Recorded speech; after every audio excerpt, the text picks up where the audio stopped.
time for the real topic today. Hello everyone. Welcome to this lunchtime webinar, which is the fourth of our Seeing is Believing project webinars as part of the delivery for the Northeastern Yorkshire Net Zero Hub. I'm John Taylor, Head of Capacity Building and Strategic Development at Community Energy England, and I'll be chairing the session today. The title of today's event is De-risking Community Energy Projects, Strengthening Collaborations with Local Authorities. Really pleased to say now we've got the DESNZ and GB Energy Local Power Plan has been published. And that kind of theme of local authorities and community energy organisations teaming up and collaborating is a very strong pillar of what they see going forward. And there will be specific funding being made available for projects that are joint ventures and collaborations.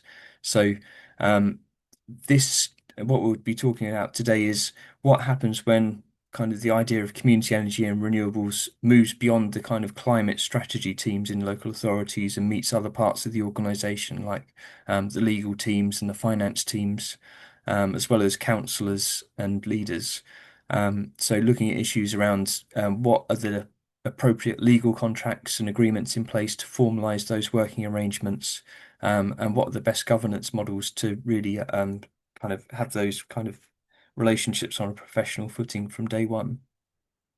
We're joined today by three excellent speakers. We've got Sonya Bedford, very experienced renewable energy lawyer, Peter Parker from Wrigleys Solicitors LLP, and Andy Dean, who's Chief Executive of Community Action Northumberland. There will be some time for questions for our speakers at the end, so please use Zoom's Q&A function to submit a question throughout the session, and we'll get to them once we've heard from our speakers. Just a little bit of an intro to the Seeing is Believing project. It's funded by the Northeastern Yorkshire Net Zero Hub and is being delivered in partnership between ourselves, Community Energy England, and Ashden and the Centre for Sustainable Energy. The aim of Seeing is Believing is to show the art of the possible for community energy. A key focus is connecting community energy organisations with local authorities and other stakeholders across the Northeastern Yorkshire. The programme so far has involved site visits and tours, so in-person seeing is believing events, getting out on the ground and seeing the real-world impact that community-owned renewable energy is having around the region, as well as in-person networking events, as well as matchmaking sessions and community engagement activities. Right, so kicking off for us today, I'm going to hand over to Sonya Bedford, who's a renewable energy lawyer and has a whole range of experience within the professional and the community energy sector. So over to you. Brilliant. Thank you, and hello everyone, and thank you for inviting me into the session. My name is Sonia, and yes, I am a renewable energy solicitor, and more importantly than that, I suppose I'm also community energy director, so I'm on the board for Bath and West Community Energy, Avalon Community Energy, and the Isles of Scilly community venture as well. So a real range of community experiences from the very large scale to the very, very small. And across my work, both as a legal professional and with communities, I've done an awful lot of collaboration with the public sector on community energy installations. So to try and talk through some of those commonalities I see with that today, and also looking at the various types of projects that are available. So we'll look at, asset owners, some typical legal structures and legal considerations, and a bit of myth busting and the all-important examples so that we can actually do the seeing is believing part. Quite often, projects come about, community energy organizations see the site, see assets that are available, and they get strong support from the public sector, from the sustainability or climate teams within the council or hospitals or schools. But then they can sometimes slow down once they reach the legal and finance or governance teams, which is completely understandable because everyone has their job to do and risk to manage. But these projects are now very familiar on the ground, and there are a number of ways of dealing with those. So looking at the different types of assets that I've done contracts for and put community energy installations on across public sector and local authority estates. So we'd have the typical public buildings, but also thinking outside of that, we've done community solar on leisure centres, offices, schools. We've also looked at brownfield sites and various different types of land holdings, those spare bits of land that no one wants could perhaps potentially host some storage, or even some solar or ground mount solar. Car parks are becoming increasingly popular for looking at for things like solar carports with communities, or community EV charging as well, which is another project which I've helped with the legal agreements for. And also looking a bit more wider, can communities also help with district heating generation and projects, and can also, where the authorities are lucky enough to have agricultural or bare land in the estate, then look at some larger scale wind projects. So if I could have the next slide, please. So some of the typical legal structures, and of course, a lot of us are familiar with these now, but it's still worth going back to looking at those, is the roof lease is the most common type of project for a community. It's a good place to start. Doing some rooftop solar and supplying to the building is a good model for the communities, and it's well tested. The roof lease, if it's on a standard council commercial building, is not so much of a problem. Where it then becomes a bit more of an issue is if you're looking at a tenanted building or a school building, and then you have some additional legal hurdles to get through. So what I always say for community and for authority is the first thing you need to do when you're considering doing a roof lease and solar installation on a building is look at the ownership of that building, look who owns it, who occupies it, and for how long. The school buildings, which I will talk a bit about in a minute, have some additional considerations.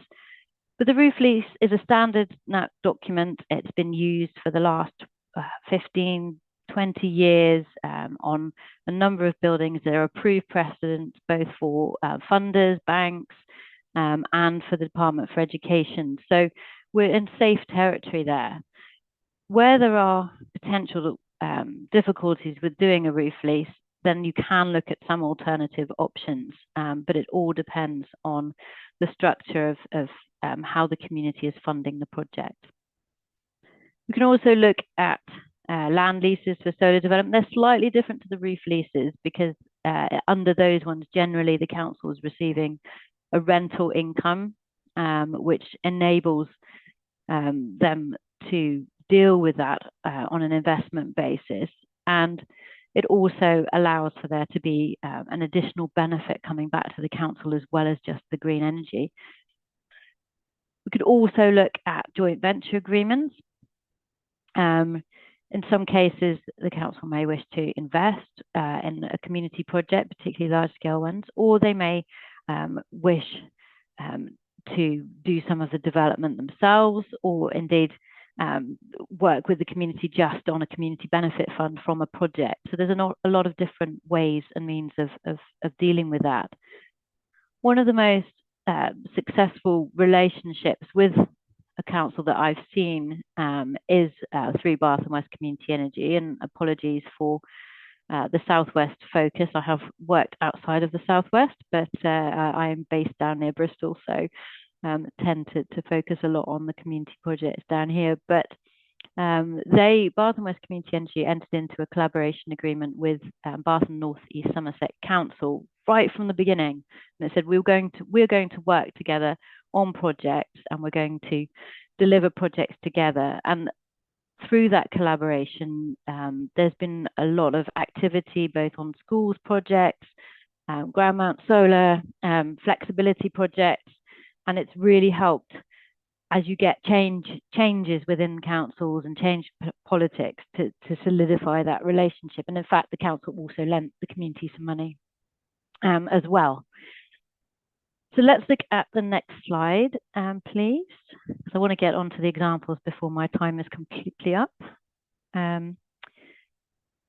So where do I see things that have come up for councils? And I'll go through some myths as well in a second. But the key areas include all of the things I've listed on the slides here: Local Government Act, best consideration requirements, and the fact that councils are obliged to get best value for projects. And this is where we can look at being really inventive around social value delivery and valuing social value, as well as the energy pricing in contracts as well. Procurement can be an interesting situation to be in, because where you're doing a land lease, Procurement Act we can probably get around. Where you're doing services or energy sales, that is more difficult. And we saw that in Bristol, where the community who was building the wind turbine was unable to sell their power to the council because of procurement issues. So that can be a pitfall. But if you know about it at the beginning, we can look at ways of how to deal with that. And planning and property constraints. There are a number of constraints in relation to public sector buildings, and particularly around schools, in terms of consenting to that.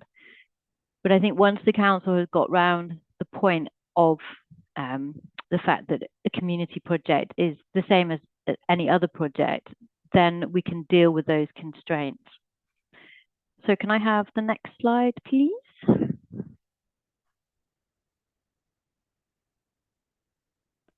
The one thing that you want to do if you're a council officer is manage the risk of any project. You don't want someone coming back to you and saying, why did you enter into a contract with a third party or a community? Is this not more dangerous?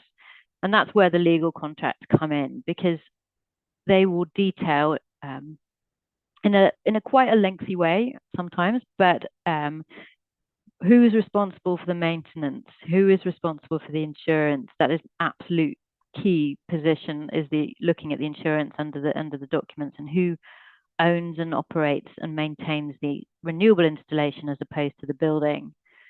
There's also performance risk guarantees that can go in there. So the solar, looking at the warranties, the community energy will deal with all of that for the council. What happens if the building is sold? What happens if the council decides they want to do something else with the building or re-tenant it? All of that can be dealt with in the contract. And one of the questions I get asked most often is, what happens at the end? Are we going to be left with some rotting solar panels or a broken wind turbine at the end of it?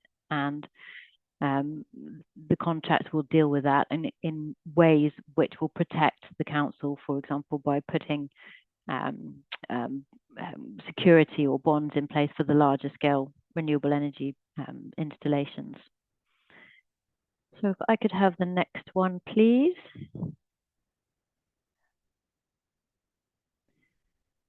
So not only have I worked with for community energy organisations, I've actually worked inside a council on delivering large scale energy projects, which also involved the community. And where a council is on board with the community and knows their local community energy organisation, they will understand that the risks are a lot lower. But one of the myths is that there's going to be a huge amount of work for the council. But as I've said before, we've got precedent documents, we've got standardised procedures, all of which, provided the community seem to have been sitting still too long, conned in dark, all of which can help ease that pathway. And in fact, the community is going to take over that installation and run it for the next 20, 30 years. So that all the council have to do is sit there and ensure that they get the benefit of having the renewable energy there, rather than doing it themselves and having to own and operate and maintain an installation for long term. Another question: we can't lease assets to communities. That's not true. A community energy organisation is a legal structure and a legal entity, as I think Peter might be discussing in his presentation. But Um, they're perfectly legitimate organisation in which to contract with the council. Procurement rules don't make it impossible. They can make it difficult, but they don't make it impossible. There are certain exemptions, and there are also ways of procuring community energy. Too much risk, as I mentioned, the contracts will manage that risk for the council. And community projects are unusual. There are hundreds and hundreds now of community installations on public sector buildings.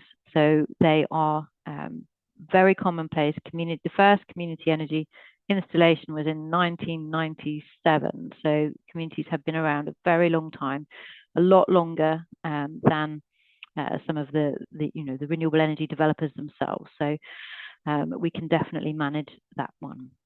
So just quickly before I think I'm running out of time, so just would like to show you a few projects. So this is a very recent one. Apologies for the blurring. Hopefully it will come out a bit better when the slides are circulated. But this is Staffordshire Community Energy and their very recent installation in partnership with Lichfield Council and the leisure centre operator of this building. So this is a brand new building, and the council had the foresight to work with the community energy organisation to put the solar on from day one of the building. So that just shows where you've got the public sector accepting a risk in a building and saying community, they're trusting the community to be there as part of that building from the beginning. I'm really, really pleased to see this one work, because not only is it a great installation, but it's unusual because normally we come on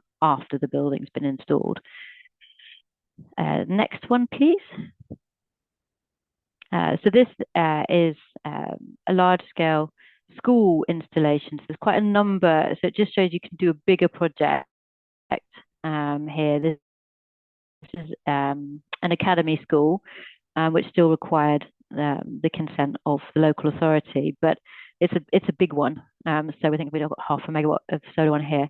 And it was installed within a couple of weeks, and the agreements were fairly quick with the local authority because everyone could see the benefits of getting that onto the school.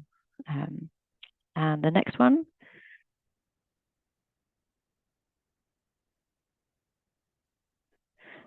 So this one is the Lawrence Weston Ambition Lawrence Weston Community Wind Turbine, and this sits on council land. If you're looking at doing a wind project, it's a really good one to investigate. It took quite a long time. The one thing that didn't take as long was the lease with the council. Other things, investment, finance, and dealing with the sale of the electricity took longer.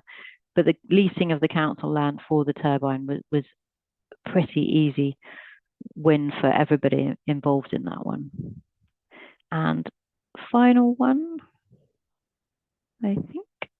Oh yes, this is a silly community venture where they've done EV charging and solar on council building, on council land, and it's a great project because actually the cars are leased through the community and they're charged by the solar, and the EV revenue from the EV charging and rental goes back to the community. So, and that was all done through local authority consent as well, and working with the council. So I think I better stop there and let the others carry on. But there's my details and some of the communities that I'm involved with, if anyone would like to contact me afterwards. Thank you. Excellent. Yeah, thank you very much, Sonia. Some great examples there, and yeah, really clear about just the kind of confidence that councils can have in the community energy sector to partner on these projects. Hadn't appreciated that the land for Lawrence Weston was council owned. That's really good to know. And I'd also like the examples of the rooftop solar in that, yeah, we know that capital funding can be a bit limited for decarbonising buildings. So I think that's a really good example where limited grant money can focus on parts of the project where that need it, like heat pumps and batteries or whatever, and the communities can be there to finance things like the rooftop PV and LED upgrades and things. So blending that kind of different finance routes together can work really well. Any questions you have for Sonia, we'll handle those in a moment, but please do keep putting them into the Q&A in the chat. I'd now like to hand over to Peter Parker from Wrigleys Solicitors, who'll be using Energise Barnsley as a case study and will also talk to us a bit about governance. So over to you, Peter. Thank you. Thanks very much, John. It's great to be with you this afternoon, and great to meet you all. And thank you very much for the invitation. I'm Peter Parker. I'm a partner at Wrigleys Solicitors, part of the charity and social economy team there, and we do a lot of work with community energy organisations, particularly in terms of setting up the community energy group. So Sonia talked a bit about legal structures, and we work with groups to set them up and help govern them. And what I'd like to talk about today is really how the good governance of the community energy organisation can really help instill confidence within various departments of a local authority. And as John said, I want to really use an example of Energise Barnsley, a project that we worked on, straight how some really effective governance with Barnsley has helped to develop a fantastic local authority. So if I please. Thank you very much. So Energise Barnsley, some of you may have heard or come across this project. Energise Barnsley is the largest joint local authority in community energy, solar PV and battery storage project in the UK. And Energise Barnsley itself is set up as a fit society, like many community energy groups and organisations, and it got going in the early 2010s, and under the terms of a 2015 concession agreement, it financed, installed, and now manages solar assets on a variety of different local authority owned properties, including a heap of homes. So it has solar assets on. Well, it had solar assets on around about 320 local homes. And what the community group was keen to do at the very outset is really embed the local authority, Barnsley Metro Council, within the governance of the organisation.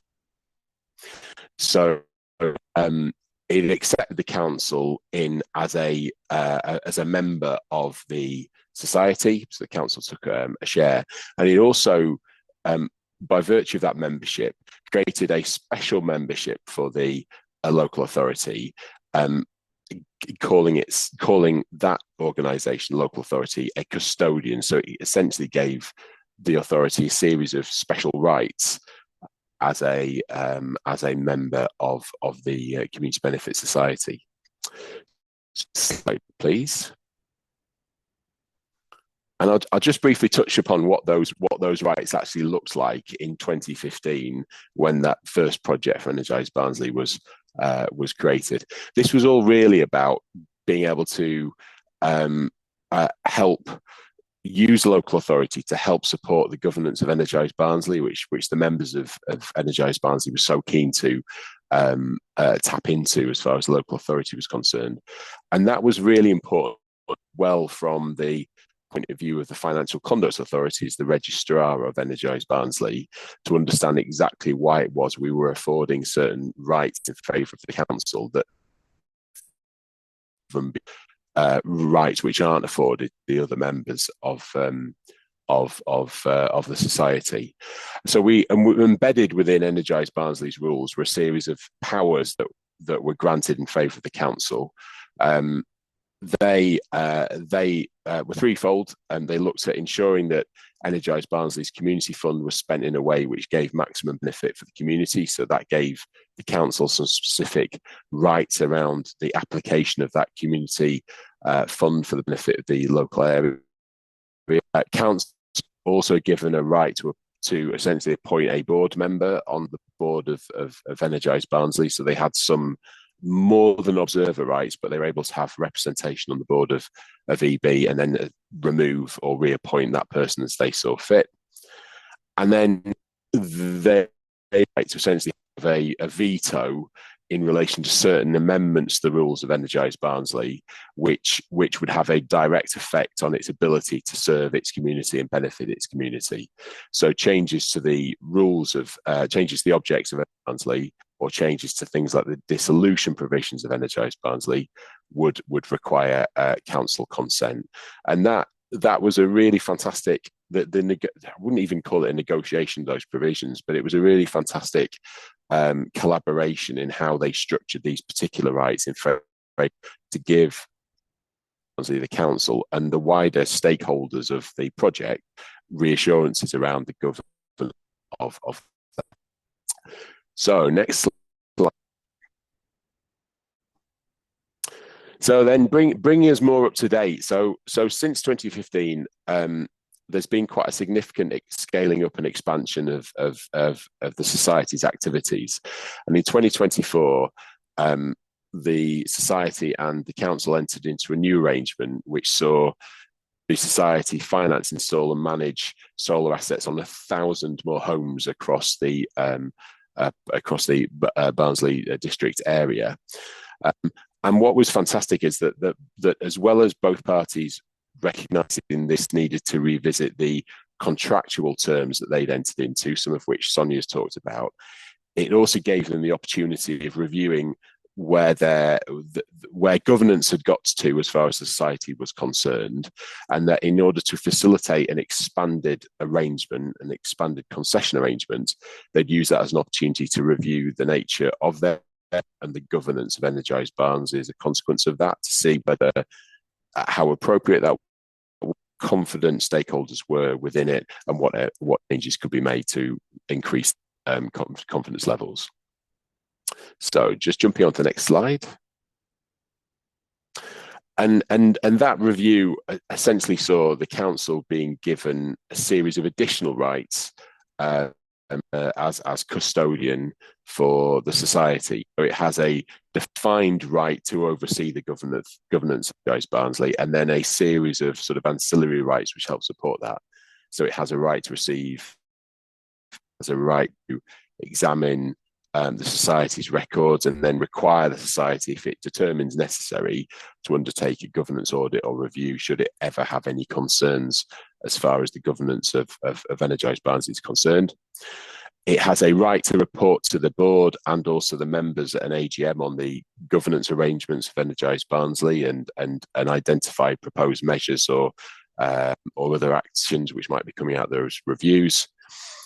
The right the appointment of any director to the society, and then also, should it determine that there are concerns around the fulfilment of fiduciary and statute of directors, to suspend the director for a limited period of time. And again, this was quite a collaborative process in terms of structuring these additional powers, which would help to give confidence both within the council of this expanded arrangement, but also the wider stakeholder group as to the of Energise Barnsley.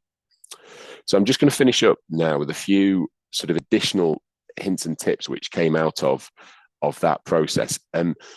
4 things I wanted to talk about. The first one is that I think in terms of giving confidence to the local authority about how Energise Barnsley is run, it has a corporate governance statement, which essentially is a public-facing document which talks about its approach to governance and how it manages its own internal governance arrangements. So that's a document which builds on the rules of the society and almost puts into practice exactly how it runs and how it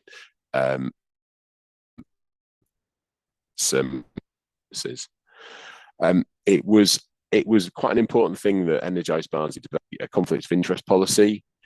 Local authorities saw as being particularly important. So community energy groups might want to think about the sort of policies that it would want to have in place to be able to demonstrate to its local authority that it is on it from a governance point of view.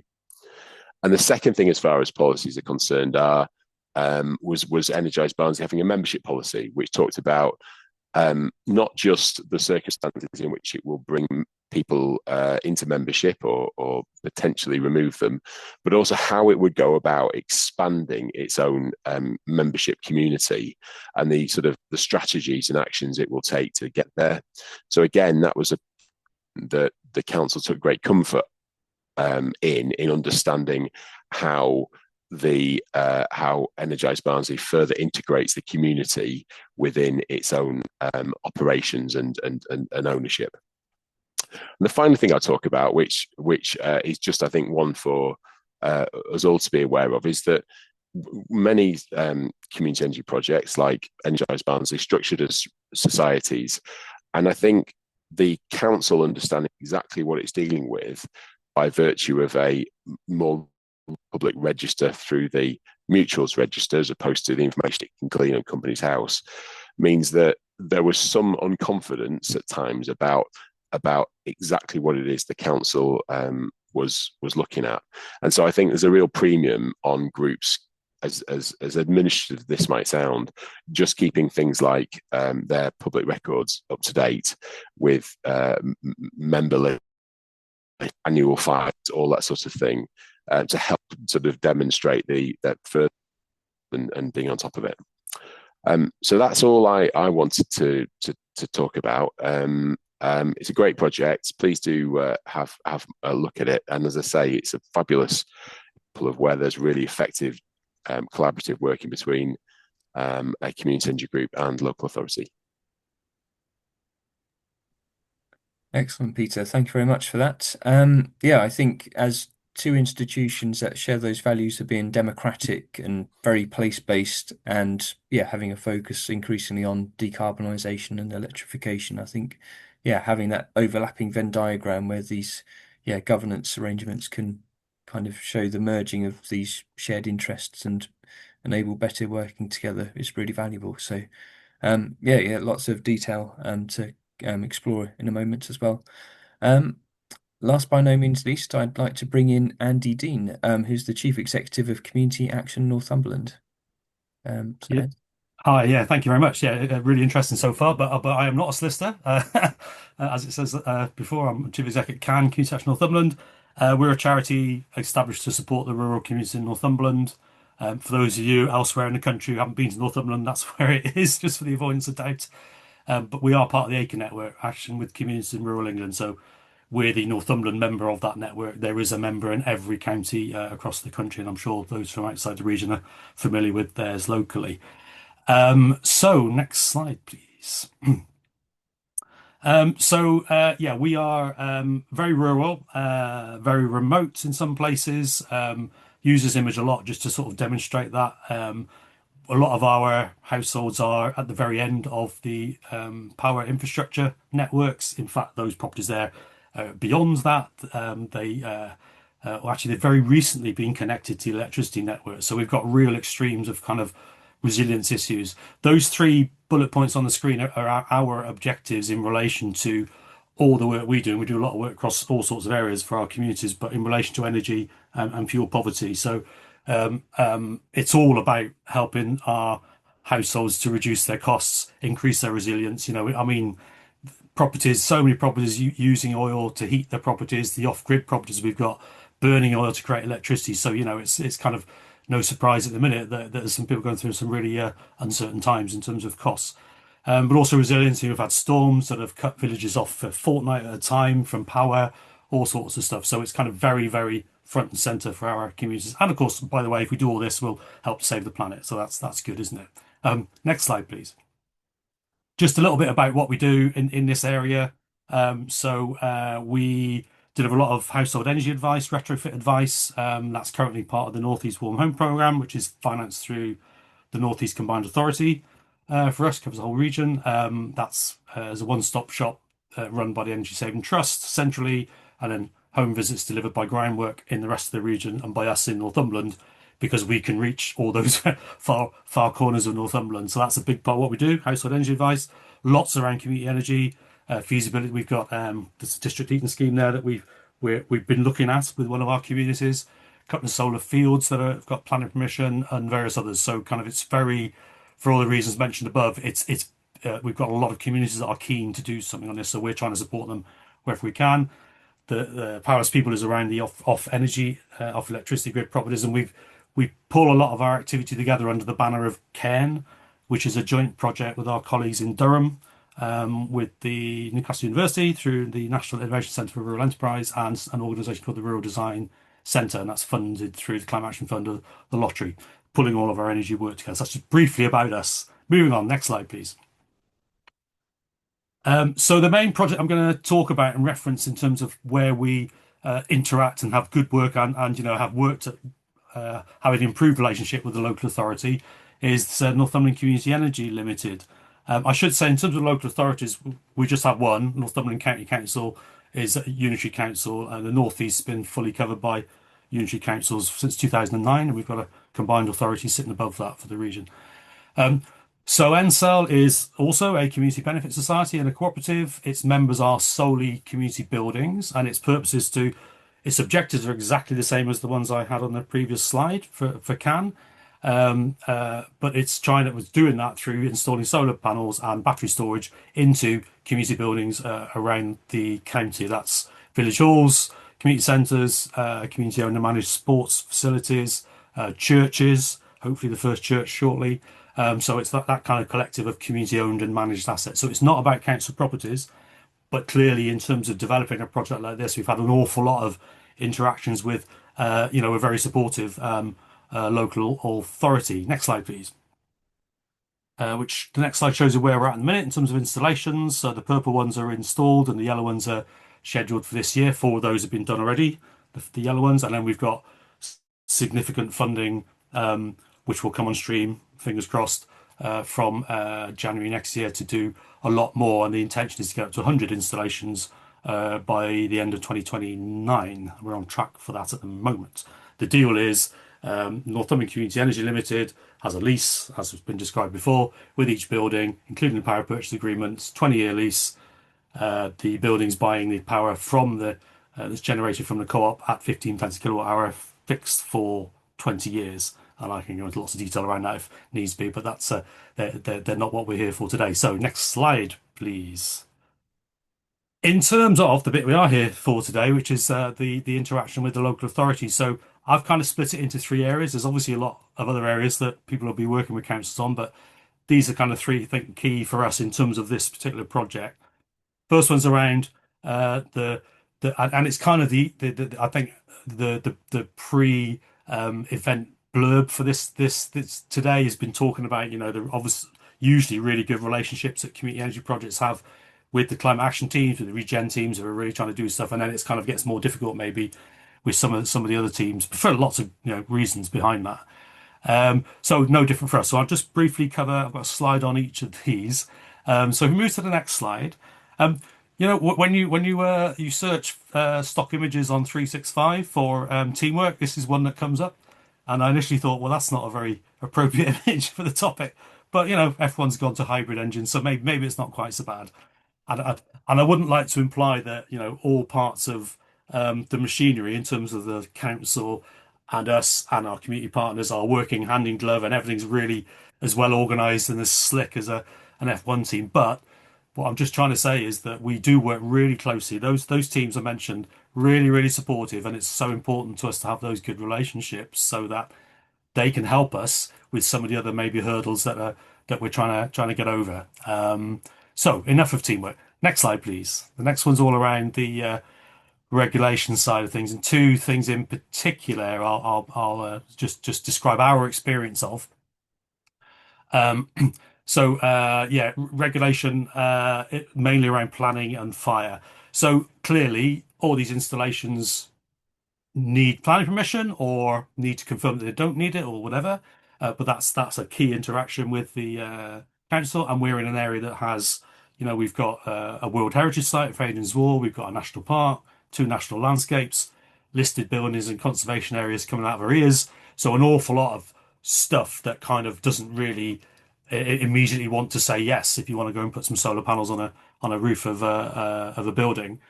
I think probably it's fair to say we were a little bit naive when we started the process a couple of years ago and just thought, oh, well, we'll put the application in. It's a good thing. It'll get approved. Well, of course, it's not as straightforward as that. Of course, I'm an ex-planner. I should have known that beforehand. So we've listened. The key thing is, there's all this stuff comes out with bat surveys we need to do and all sorts of things depending on the building. And we can sort of sit there and feel quite frustrated by all that. However, we have tried to listen and tried to sort of nail all those things as early as we can in the process. So one of the things we did was we used some consultants originally that were, good planning consultants, but weren't necessarily that embedded or sort of understanding of the local circumstances. So we've changed that. We're using 3 firms of consultants now that we've used over the last couple of years who are really sort of understand where our local authority is coming from and there lots of heritage experience, etc., etc. We've prioritized the easy ones first just to get the ball rolling in terms of those what I've described here as prior approval. So this is us applying to the council for just confirmation really that we don't need permission for or full permission for that installation. And then understand that it's going to take longer for us to work at those that are slightly more complicated. And also really, really making sure that not only are we engaging each time with the community building and its committee, but also with the locals, with the councillors, with other organisations, etc., etc. So we've got 2 great examples where listed buildings, one a church, one a village hall, both on roof elevations fronting the highway. The planning officers are sitting there thinking, well, the policy says no, we have to recommend no. And maybe, we all know that local authorities, planning departments are under pressure, capacity-wise, and lots of pressure on them from, the volume of work they've got to do, etc. So it's kind of understandable that we just kind of almost get the policy straight back in terms of the recommendations.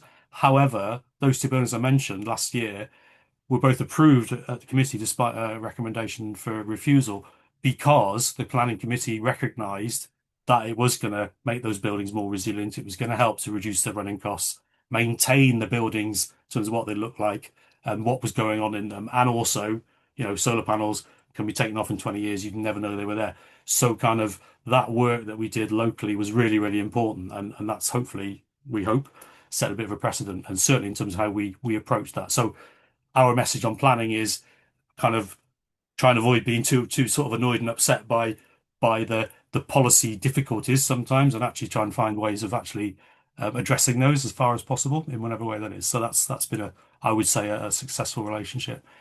The other key one for us is fire. It's all very well sticking all these batteries in, according to the guidance that you have and the safety features of the batteries, etc., etc. However, we had our fire service sort of saying, well, hang on a minute, if that goes off, all hell lets loose. And the sort of the issue being it's less to do with the safety of the battery and more to do with the safety of having a battery in a building that catches fire somewhere else and gets to the battery. So we've spent quite a bit of time working with the council, fire service in particular in both Northumberland and Durham, through the Newcastle University helping us out with this and other partners, installers, to actually develop some resources around how we can ensure that we are making these installations as safe as possible. And there is if you get these slides afterwards, that link at the bottom takes you to some resources around safe battery installation. And we had to go back and retrofit a few things to some of the initial battery installations, but we're now getting all the installations agreed with our fire service before they go in. So everybody's happy. We've dealt with the regulation again through listening and found a way through that. We know there'll be some formal guidance on that nationally at some point. But at the minute for non-domestic buildings, there isn't. Next slide, please. So yeah, this is this is my last slide. So process, and that the image on the right is kind of the key one really, because oh my Lord, things can take a long time, can't they? And funding is so complex sometimes, public sector funding in particular, and there are so many things that you have to do and you can't do. Clearly, there's subsidy control, the former state aid stuff that needs to be dealt with. The payments, quarterly paid in arrears, all of that to be managed. So on the face of it, it's a right old nightmare, isn't it? And it is, and it shouldn't be like that, but it is. And kind of we have to, whilst, with other hats on or in other fora, try and challenge that, actually from a point of view of implementing a project like this, accept it and try and deal with it. And again, we've had the real benefit with our local authority of having some of the staff almost kind of helping us through that process, sitting between us and the people that have to do the compliance bit with the processes, just to help us with the subsidy control and work out how best we approach that. In one capital grant that we got through the local authority, which was quarterly in arrears, they agreed that we could do that monthly in arrears just to ease the cash flow a little bit for this relatively new cooperative that was setting up. It's now subsequently got a loan agreement with a financial organisation to kind of enable it to cash flow. So that yeah, it's kind of we've had again similar planning really. We've sort of had to sort of okay, this is the position. How do we deal best with that? And the local authorities, as to the extent it's been able to, helped us with that. The legal stuff, which you've heard a lot about already. So our legal experience isn't with the council, but it's a very similar learning process. So this is the cooperative putting leases in place with each community building. Again, complex, expensive. The legal costs grow with complex buildings. You know, it's all if it's freehold or the paperwork's up to date with the land registry, etc., it's a doddle. If it's leasehold, if the paperwork isn't up to date, if there's all sorts of stuff can get in the way of making that a slick process. Again, we learned a little bit to our cost, I think, early days that you know that really we need to do a little bit of a first step, which is a bit of due diligence initially when we're talking about community buildings. If there are some headline issues that they need to sort out before they can actually embark on the process of us through the co-op installing, getting planning permission, installing kit, etc., then we need to identify that and help them to sort that out before we get onto a limited time frame that's tied to some funding. Because as we all know, with funding, the end date stays exactly where it is when the money has to be spent by, but the bit that moves is the kind of decision making process. So you end up with a squeezed window of implementation time. So we can help deal with that by making sure that the ones we're putting into the capital funding process have got that due diligence. So all we've got to do is then do the full lease. Yeah, so I think that's been a big learning experience for us. We've been very fortunate. We've managed to get funds from Energy Redress, GB Energy Community Fund, and its predecessors for feasibility work on individual buildings, for legal costs, for planning consultancy costs, etc., etc. And that's yes, a lot has been learned as we've gone. The one thing I would say that is as I say there is a nut still to be cracked. Is we have a project running at the minute which is trying to support our 400 odd households that aren't on the electricity grid to get them connected, ideally, to the grid, but where that's not possible, to help them out with their own installations that they've got, or community energy solutions where there are clusters of properties, etc., etc. And we have the local authority is struggling to be able to find a way to give us some of the household information that we would like to help us with that project.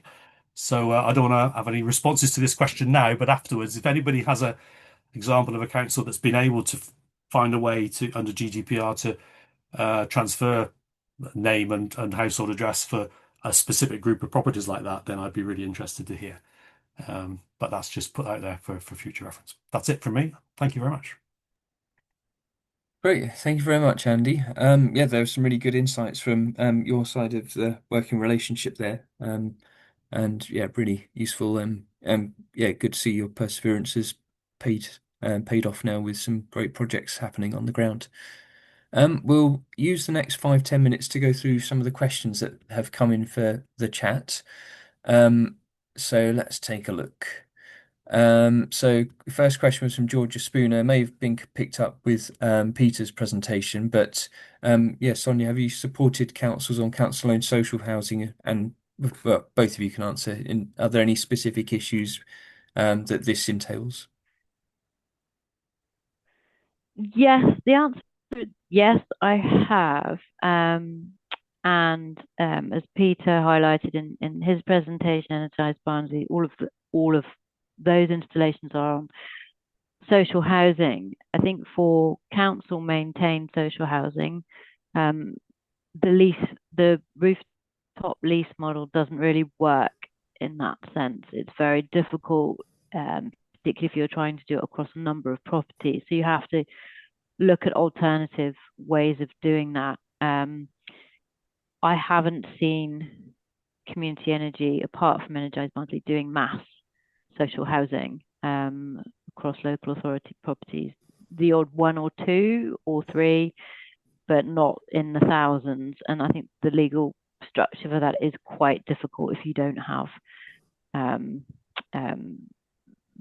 the model that Energised Barnsley have, which is not to take rooftop leases over all of the social housing. So, and the benefit of their project is it's done in mass. So if a couple fall off, not the solar installation, but the projects don't work, it's not as vital. Another issue with council property is the tenants have a right to buy. So if you're doing a leasehold model, that scuppers that a lot of the time as well. So it's difficult. If you're doing blocks of flats or communal property is much easier than trying to do single domestic buildings, definitely.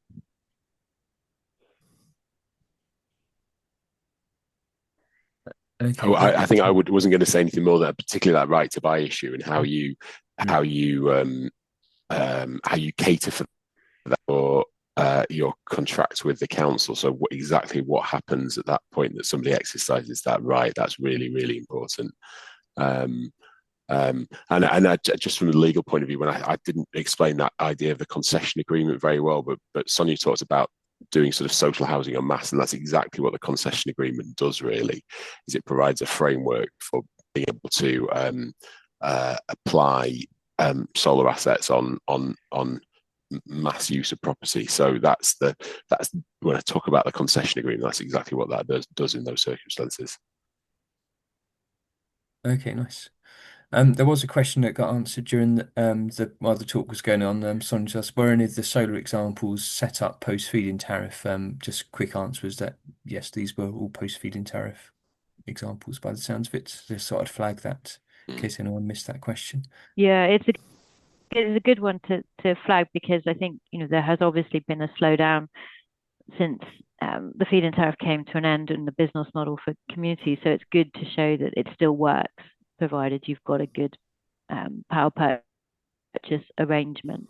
Whereas you used to make them work where you didn't have so much energy use. Now you have to have that, but actually that's the whole benefit of having the energy there in the first place. So the model still works, but you just need to make sure you've got someone buying the power for the right price. Great, yeah. And we've got a question here from Catherine Hammond, talking about, well, I suppose it relates to, can we speed up some of this process by having some precedents or some template documents around leases and PPAs that can smooth and speed up initial negotiations? And so do we have a library that could be publicly shared? But Andy or the others, is that something that you've used in your projects to kind of from one to the other, or is it always starting from scratch? Yeah, no, we set up a precedent lease to start with, and then so we've got a base that we use, and we have shared that with quite a few people that have asked for it. I'm sure other people on the call have got those sort of things as well. But yeah, we try and share things as much as possible. I think there's a really important to look at the stakeholders when looking at precedent documents. So if you're doing an academy school, anything with an academy school, then the lease has to be approved by the Department for Education. And so you want to use a lease that's already been through the Department for Education, because they have specific requirements that are needed in there, because that process takes some time, not as long as it used to, but and the PPA as well, because they are currently overviewing power purchase agreements as well. So definitely grab a precedent that's been through that process with an academy. Same with maintained schools. You don't have to get Department for Education consent, but you still need to get local authority sign off on leases. So ones that have been through councils before. Same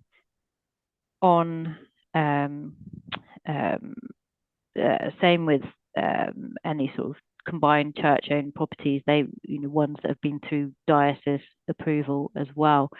Another one came to my head just then for that pre-approved leisure centres and PFI type contracts get a precedent that's been through that before because they are very specific, and they building on a leisure centre is very different to building on a straightforward council building. So, but really great. You know, the one I showed, the example I showed, that's 95% usage within the building. So really high returns. That's going to generate a big community benefit.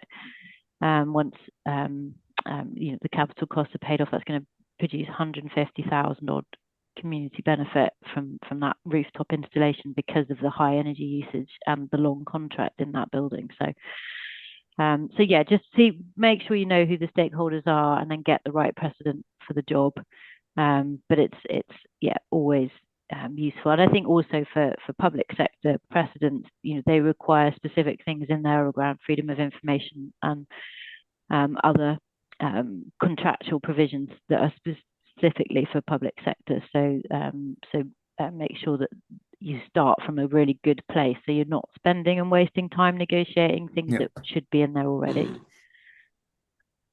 Yeah, okay, great. There's some really good examples where different circumstances require different precedents, and but yeah, that's certainly we our members are very collaborative, and if you're a member of CE through our Lumio forum, people often share documents, as well as we got Pure Leapfrog on the call, who've historically held a bank of documents and guides that are made available to people on request.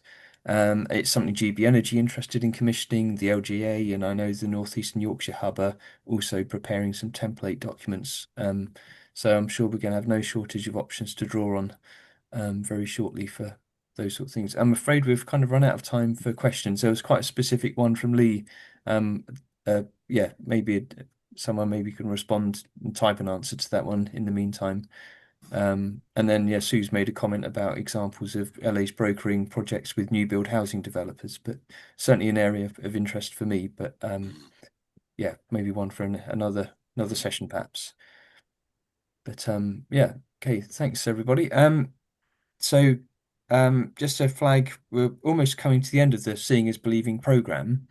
But we've got one more online event, which is 1 to 3:30 p.m. on the 18th of March. So an online networking session, hearing more examples of how projects can get going around the region.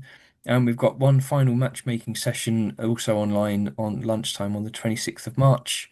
Now the local power plan is specifically around local authorities collaborating. We thought we'd try and use that as one final moment to start getting people prepared and teamed up around the region to start being ready to apply for that funding when it's made available. But yeah, really big thank you to North East and Yorkshire Net Zero Hub for funding this project to date. And we'll just close up with a feedback poll and final thank you to our speakers. So please take a couple of minutes to complete the poll. And yeah, that will appear on your screens now. There's also a question about whether you'd like to be matched with a community energy organisation that you've heard on one of the programmes that you'd like to hear more from or get some guidance from them. Or if you're a local authority that wants to connect with another local authority and to connect and share learnings, then yeah, we're here to help those connections happen. But yeah, thank you all very much for joining us today. And thanks again to all our brilliant speakers. And we hope to see you in those upcoming events very soon.